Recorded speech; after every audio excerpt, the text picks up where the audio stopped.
Hey friends, இந்த வீடியோவில் நம்ம ஒரு பயனுள்ள தகவல் பற்றி பார்க்க போகிறோம். அதாவது முக்கியமான தகவல் எல்லாம் தெரிஞ்சுக்கோங்க. நம்ம வண்டிக்கு எஃப்சி வாங்குறதுல பார்த்தீங்கன்னா ஒரு மிகப்பெரிய மாற்றத்தை கொண்டு வந்திருக்காங்க. இந்த ministry of road transport and highways department தரப்புல இருந்து இந்த ஒரு அப்டேட், ஒரு ப்ரெஸ் ரிலீஸை வந்து டிராஃப்டாக வெளியிட்டிருக்காங்க. அதாவது நம்ம எஃப்சி ரினியூவல் பண்ணுறோம் பார்த்தீங்களா, இப்போ ஒரு வண்டி 15 வருஷம் முடிஞ்சிருச்சு அப்படின்னா ஆர்டிஓ ஆஃபீஸ் கொண்டு போயிட்டு வண்டியினுடைய ஃபிட்னஸ் செக் பண்ணி பார்த்துட்டு அவங்க உங்களுக்கு இன்னொரு 5 வருஷத்துக்கான ஃபிட்னஸ் இருக்குது அப்படின்னு சொல்லி ஒரு சர்டிஃபிகேட் கொடுப்பாங்க. அதுதான் வந்து ஃபிட்னஸ் சர்டிஃபிகேட், எஃப்சி காப்பி. இந்த எஃப்சி காப்பிக்கான அந்த அமௌண்ட்டை வந்து உயர்த்தியிருக்கிறாங்க. அது மட்டும் இல்லாமல் அதில் இயர் வைஸு ஸ்லாபும் கொண்டு வந்திருக்காங்க. அதை பற்றின தகவல் தான் பார்க்க போகிறோம். முடிஞ்ச அளவுக்கு இந்த இன்ஃபர்மேஷன் நிறைய பேருக்கு ஷேர் பண்ணிவிடுங்க.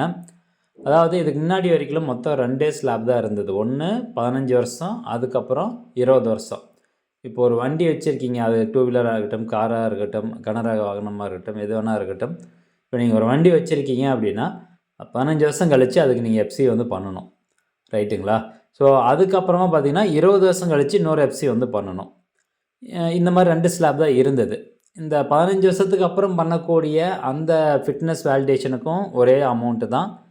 20 வருஷத்துக்கு அப்புறம் பண்ணக்கூடிய ஃபிட்னஸ் வேலிடேஷனுக்கும் ஒரே அமௌண்ட்டு தான் இருக்குது தற்போது வரைக்கும். ஆனால் இப்போது இந்த ministry of road transport and highways அவங்க வந்து என்ன பண்ணியிருக்காங்கன்னா ஒரு டிராஃப்ட் ஒரு காப்பி வந்து வெளியிட்டிருக்காங்க. இது வந்து என்ன ஃபுல்லாக அமலுக்கு வரல. இது வந்து எப்படி வாக்காளர் பட்டியல் அப்படி சொல்கிறோம், அந்த மாதிரி வந்து இது ஒரு டிராஃப்ட் சர்க்குலர் ஒன்று ரெடி பண்ணி வச்சுருக்கிறாங்க. இந்த டிராஃப்ட் சர்க்குலர் தற்போது வந்து ரிவிஷன் கேட்டகரியில் இருக்குது. இது கூடிய விரைவில் வந்து அமலுக்கு வந்துடும். ஏன்னா பொதுவாகவே ஆர்பிஐயாக இருக்கட்டும், இல்லை மத்திய அரசினுடைய வேறு ஏதாவது ஒரு திட்டமாக இருக்கட்டும், அது வந்து நடைமுறைக்கு வரணும் அப்படின்னா ஃபஸ்ட்டு வந்து ஒரு டிராஃப்ட் சர்க்குலர் வந்து வெளியிடுவாங்க. அதனுடைய ஃபீட்பேக் வந்து ரிசீவ் பண்ணிட்டு அதுக்கப்புறம் அதை நடைமுறைக்கு கொண்டு வந்துடுவாங்க. அந்த வகையில் இப்போ இது கூடிய விரைவில் வந்து நடைமுறைக்கு வந்துடும். இப்போ இதில் என்ன சேஞ்சஸ் இருக்குது அப்படின்னு நான் சொல்லிடுறேன். இப்போ இருக்கக்கூடிய ரூல்ஸ் படி 15 வருஷத்துக்கு மேலே நீங்கள் எஃப்சி பண்ணாலும் சரி, 20 வருஷத்துக்கு மேலே எஃப்சி பண்ணாலும் சரி, எல்லாத்துக்கும் வந்து ஒரே கட்டணம் தான். ஆனால் இதுக்கப்புறமா அந்த கட்டணம் மாறுபடும் அப்படிங்கிறது தான். இப்போது இந்த கிராஃப் பார்த்துட்ருக்கீங்க இல்லையா? ஸோ இதில் வந்து பாருங்கள், 20 வருஷத்துக்கு மேலான ஒரு வண்டியை நீங்கள் எஃப்சி டெஸ்ட்டு பண்ண போகிறீங்க அப்படின்னா, for conducting test of a vehicle older than 20 years அப்படின்னா 20 வருஷத்துக்கு மேலே இருக்கக்கூடிய ஒரு வண்டியை நீங்கள் ஃபிட்னஸ் டெஸ்ட் பண்ண போகிறீங்க அப்படின்னா அதுக்கு எவ்வளோ கட்டணம் பாருங்கள். இந்த மஞ்சள் கலரில் இருக்கிறது வந்து பழைய கட்டணம், நடைமுறையில் இருக்கக்கூடிய கட்டணம். பச்சை கலரில் இருக்கிறது இப்போ புதிய கட்டணம், அதாவது டிராஃப்ட் லிஸ்ட்டில் இருக்கக்கூடிய கட்டணம். இது வந்து கூடிய விரைவில் நம்மளுக்கு வந்துடும். 2 வீலருக்கு பழைய கட்டணம் 500, இப்போ புதிய கட்டணம் வந்து 1000 ரூபா. அப்படியே டபுள் ஆகுது எல்லா வண்டிக்கும். 3 wheeler light motor vehicle car இதுக்கெலாம் வந்து பார்த்திங்கன்னா, ஆட்டோ கார் இதுக்கெலாம் பழைய அமௌண்ட்டு 1000 ரூபா, புதிய அமௌண்ட் வந்து 2000 ரூபாயாக வரப்போகுது. மீடியம் வெஹிக்கிள் வேன் இந்த மாதிரி வண்டிக்கெலாம் 1300 பழைய கட்டணம், புதிய கட்டணம் 2600. ஹெவி வெஹிக்கிள் லாரி பஸ்ஸு இந்த மாதிரி வண்டிக்கு எல்லாமே வந்து பார்த்திங்கன்னா 1500, அது வந்து 3000. இது only for conducting a test of a vehicle அப்படின்னு சொல்லியிருக்காங்க. அதே வந்து 15 வருஷத்துக்கு மேலே ஆன வண்டி, அதாவது ஒரு வண்டி 15 வருஷத்துக்கு மேலே ஆயிடுச்சு, 20 வருஷத்துக்குள்ளே தான் இருக்குன்னா அதுக்கு வந்து பழைய கட்டணம் புதிய கட்டணம் ரெண்டுமே வந்து சேம் தான். இதுவும் வந்து டெஸ்ட் கண்டக்ட் பண்ணுறதுக்கு மட்டும்தான். இப்போது அந்த ஃபிட்னஸ் சர்டிஃபிகேட் வாங்கிறதுக்கான கட்டணம் வந்து பாருங்கள், அப்படியே அந்த ஏஜ் ஸ்லாப் வைஸாக கொடுத்துருக்குறாங்க. ஃபஸ்ட்டு நம்ம 2 வீலர் பார்த்துருக்கலாம். இங்கே பாருங்கள் மோட்டார் சைக்கிள் அப்படின்ட்டு இருக்கா. ஸோ இதில் மொத்தம் 3 ஸ்லாப் இப்போ கொண்டு வந்திருக்காங்க. மொதல் வந்து 15 வருஷத்துக்கு மேலே ஒரு ஸ்லாப்பு, 20 வருஷத்துக்கு மேலே ஒரு ஸ்லாப்பு, 2 ஸ்லாப்பும் ஒரே அமௌண்ட்டு தான் இருந்துச்சு. இப்போ 3 ஸ்லாப் கொண்டு வந்திருக்காங்க. அதாவது 10 to 15 வருஷம் ஒரு ஸ்லாப்பும், அதுக்கப்புறம் 15 to 20 வருஷம் அது ஒரு ஸ்லாப்பு, அதுக்கப்புறம் 20 வருஷத்துக்கு மேலே ஒரு ஸ்லாப்பு. ஸோ இந்த ஸ்லாபை பொறுத்து உங்களுக்கான அந்த அமௌண்ட் வந்து மாறுபடுது. இப்போது இந்த டிராஃப்ட் வந்து என்ன சொல்லுதுன்னா, ஒரு வண்டி 10 வருஷத்துக்கு மேலே ஆயிடுச்சு அப்படின்னாவே அதை நீங்கள் எஃப்சி பண்ணணும் அப்படின்னு சொல்லுது. இப்போ பழைய ரூல்ஸ் என்ன சொல்லுது, 15 வருஷத்துக்கு மேலே ஆனால் தான் எஃப்சி பண்ணணும்னு சொல்லுது. ஆனால் இப்போ 10 வருஷத்துக்கு மேலே ஆச்சுனாவே எஃப்சி வந்து பண்ணணும். அந்த வகையில் 2 வீலருக்கு வந்து 10 to 15 வருஷம்குள்ளே இருக்கிற அந்த வண்டிக்கு எஃப்சி பண்ணுறதுக்கு 200 ரூபா. அதுக்கப்புறம் 15 வருஷத்துலேருந்து 20 வருஷத்துக்குள்ளே இருக்க வண்டியை எஃப்சி பண்ணுறதுக்கு பழைய கட்டணம் 1000 ரூபா, புதிய கட்டணம் 1000 ரூபா தான். அதில் எதுவும் மாற்றம் இல்லை.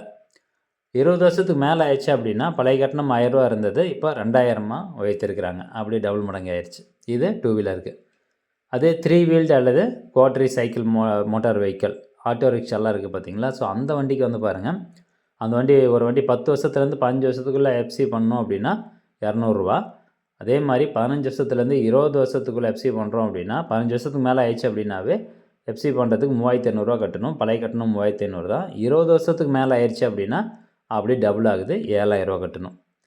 அதுக்கப்புறம் காருக்கு பார்க்கலாம். லைட் மோட்டார் வெஹிக்கிள் எல்எம்இ வெஹிக்கிளுக்கு வந்து பாருங்கள் 10 to 15 வருஷத்துக்கு 200 சொல்லியிருக்காங்க. Older then 15 but 20 years 15 to 20 வருஷத்துக்குள்ளே இருக்க வண்டிக்கு எஃப்சி பண்ணோம் அப்படின்னா 7,500 பழைய கட்டணம் அப்படியே தான் 7,500. அதே 20 வருஷத்துக்கு மேலே ஆன வண்டிக்கு எஃப்சி பண்ணுறோங்க அப்படின்னா double 15,000. Medium goods and passenger motor vehicle இந்த வேன் இந்த மாதிரி வண்டிக்கெலாம் வந்து பாருங்கள் 10 to இதில் ஸ்லாப் பாருங்கள் எப்படி இருக்குன்னு பாருங்கள் 4 ஸ்லாப் வருது. இந்த மீடியம் கூட்ஸ் இந்த வேன் ஸ்கூல் வேன் இந்த மாதிரிலாம் வண்டி இருக்குது பார்த்தீங்களா, ஸ்கூல் வேனு அதுக்கப்புறம் நம்ம அந்த டெம்போ ட்ராவலரு இந்த மாதிரி வண்டிக்கெலாம் 10 to 13 வருஷத்துக்குள்ளே இருக்க வண்டிக்கு எஃப்சி பண்ணோம்னா 1,000 புதுசாக கொண்டு வந்திருக்காங்க. அதே 13லேருந்து 15க்குள்ளே இருக்க அந்த வண்டிக்கு வந்து 5,000 கட்டணும். ஓல்டர் தென் 15 பட் 20 இயர்ஸ் 15 வருஷத்துலேருந்து 20 வருஷத்துக்குள்ளே இருக்க வண்டிக்கு 10,000 எஃப்சி ஃபீஸ் கட்டணும். இது பழைய ஃபீஸ் அப்படியே தான் இருக்குது. 20 வருஷத்துக்கு மேலே ஆயிடுச்சு அப்படின்னாவே 20,000 எஃப்சி கட்டணும் அப்படின்னு சொல்லியிருக்கிறாங்க. அடுத்ததாக heavy goods and passenger motor vehicle lorry bus. So இதுக்கெலாம் வந்து பாருங்கள் எஃப்சிக்கு 10 to 13 வருஷத்துக்கு 1,000. அதே 13 வருஷத்துலேருந்து 15 வருஷத்துக்குள்ளே இருந்துச்சுன்னா 5,000. 15 to 20 வருஷத்துக்குள்ளே பழைய அமௌண்ட்டே தான் 12,500 இருக்குது. 20 வருஷத்துக்கு மேலே ஆயிடுச்சு அப்படின்னா 25,000 கட்டி தான் எஃப்சி வந்து எடுக்கணும் அப்படின்னு சொல்லியிருக்கிறாங்க. ஸோ இதெல்லாம் எதுக்காக இந்த மாதிரி 4 ஸ்லாபு 3 ஸ்லாப் வந்து எக்ஸ்ட்ரா கொண்டு வந்திருக்காங்க, எதுக்காக இந்த மாதிரி அமௌண்ட் ஏற்றுறாங்க அப்படின்னா பழைய வாகனங்களுடைய எண்ணிக்கையை குறைப்பதற்காக இந்த மாதிரி ஒரு திட்டம் கொண்டு வந்திருக்கிறதா இந்த மார்க் வந்து சொல்லியிருக்காங்க. மினிஸ்ட்ரி ஆஃப் ரோட்வேஸ் டிபார்ட்மெண்ட் தரப்புலேருந்து இந்த மாதிரியான ஒரு இன்ஃபர்மேஷன் சொல்லியிருக்காங்க. இது வந்து ஒரு டிராஃப்ட்டு லிஸ்ட்டு தான், டிராஃப்ட் சர்க்குலர் தான். இது எப்போ நடைமுறைக்கு வரும், நடைமுறைக்கு வந்துருச்சு அப்படின்னா கண்டிப்பாக நம்ம சேனலில் ஒரு வீடியோ வந்து அப்லோட் பண்ணுறோம். இந்த இன்ஃபர்மேஷன் வந்து தெரிஞ்சுக்கோங்க. முடிஞ்சவங்க நிறைய பேருக்கு ஷேர் பண்ணுங்கள். மீண்டும் அடுத்த ஒரு நல்ல பதிவில் சந்திக்கலாம். நன்றி, வணக்கம்.